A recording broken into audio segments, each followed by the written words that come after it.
का 10वां संस्करण Gujarat media club द्वारा प्रस्तुत किया जाएगा। इसका उद्घाटन 24 दिसंबर को गुजरात विश्वविद्यालय में माननीय केंद्रीय गृह एवं सहकारिता मंत्री श्री अमित शाह करेंगे।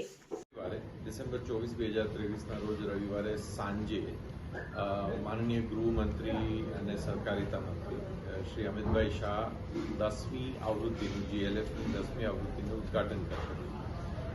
એમનો એક્ઝેક્ટ સમય અને GLFના અન્ય કાર્યક્રમોનું સ્કેડ્યુલ અમે આવતા વીકમાં સામાન્ય રીતે GLFના 3 દિવસ પહેલાં અમે વિગતવાર કાર્યક્રમ જાહેર કરી દેતા હોઈએ છીએ। એ જ રીતે અમે વિગતવાર કાર્યક્રમ ત્યારે જાહેર કરીશું। GLFનો કાર્યક્રમ કેટલા દિવસ ચાલવાનો છે અને કેવી રીતે? આ વર્ષે 3 દિવસના કાર્યક્રમો છે અને 24, 25, 26 એમ 3 દિવસના છે।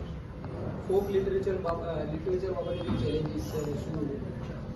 ફોક લિટરેચર તમે જોશો તો GLFનું સ્કેડ્યુલ અને જેમણે અટેન્ડ કરેલું છે એમને ખ્યાલ હશે કે GLFનો પર્પઝ જ એ છે અને એ ડોમિનેટ કરે છે, થીમ એ જ હોય છે। એટલે કોઈ ચેલેન્જ નથી। અમારી ઈચ્છા અને અમારું ફોકસ જ એ છે ગુજરાતી અને ફોક લિટરેચર। ઇંગ્લિશ, હિન્દી અને બીજી બધી ભાષાનું સ્વાગત છે અને બધી ભાષાને GLFમાં સ્થાન હોય છે, પણ મુખ્ય ફોકસ અમારું ગુજરાતી ભાષાનું છે અને ફોક ઉપર છે।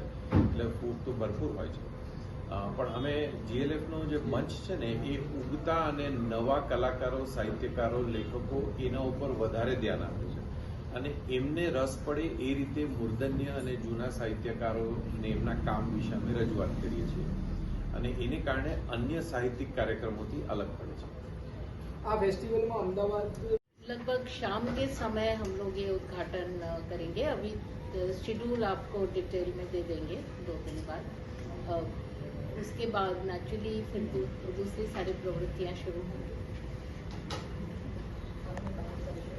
फेस्टिवल गुजरात यूनिवर्सिटी और GLF के दोनों के सहयोग से 24 दिसंबर से 26 दिसंबर तक 3 दिवसीय फेस्टिवल आयोजित करेंगे, जिसमें माननीय गृह और सहकारिता मंत्री माननीय अमित भाई शाह साहब उसका उद्घाटन करेंगे और फिर उसके बाद बहुत सारे हमारे देश के यशस्वी और गुजरात के बड़े मूर्धन्य साहित्यकार, पत्रकार उसमें भाग लेंगे।